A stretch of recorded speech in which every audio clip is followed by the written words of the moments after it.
Hi Sean, I'll send this video to you tonight in case you need to sharpen them before I get back to the UK and remember to contact you. This is your X Dream.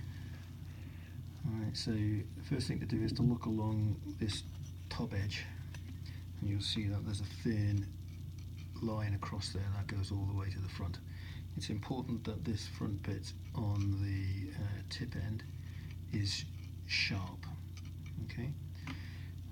You will see as well that you've got to try to keep the angle of the original peg, this sort of curve that's here, but you don't want this bit. This often gets bashed against rock and it creates a sort of bird beak down here. That's not what you want. That'll get jammed.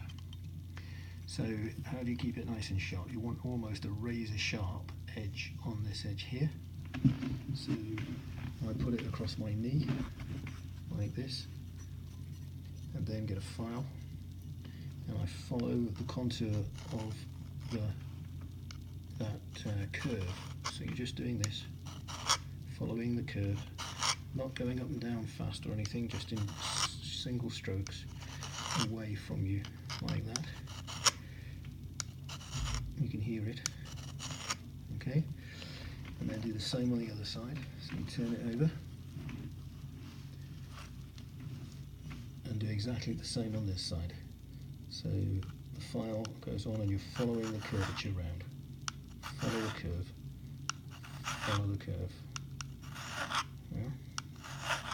And you should be able to look down and see a sort of razor sharp line here down the middle. That line there should be straight, so if it's a little bit wonky, or then you need to keep filing until that is absolutely straight down the middle.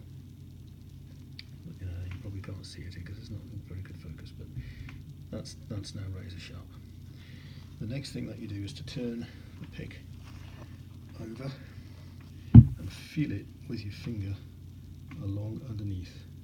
And if there's a little burr, just a tiny bit of metal on the edge, you've got to file that off because that'll mean that the axle gets stuck in ice. You won't be able to see it with your eyes most of the time, but you can feel it. Or if you've got a bird beak on here, if you've bashed it against rock and it's curved a bit, then you need to file that off. So the way I do that is to hold the pick here and just follow the line again of, if you can see that, I just put the pick at the same angle as the curve and just scrape it across like that and get rid of any burring on that bottom bit, but still keeping the shape. So you can see there that the shape, the original shape, is still kept with that curve.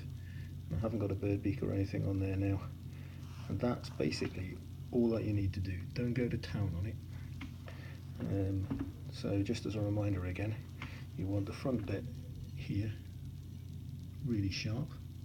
We do that by following the contour of the curvature around like that. So I go straight and then I curve it like that. Yeah. Can you see that?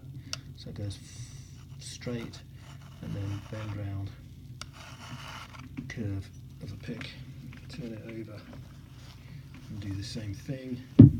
So go straight and then curves, straight and then curve,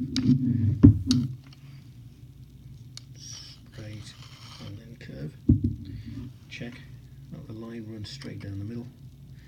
Feel it, you should feel it's nice and sharp, and then turn it over. And on this bit here, what you're doing is following the shape there and file off any burring on the bottom. When you do that with both picks, you can do exactly the same thing on your crampons as well. Just on the front crampon, I use monopoints and I use exactly the same technique on the monos. Okay, so hope that helps you. And there's no need to bother with the rest of the teeth in here. It's just those front bits that you really need. Okay, hope that helps. All the best, mate. Ta-ra.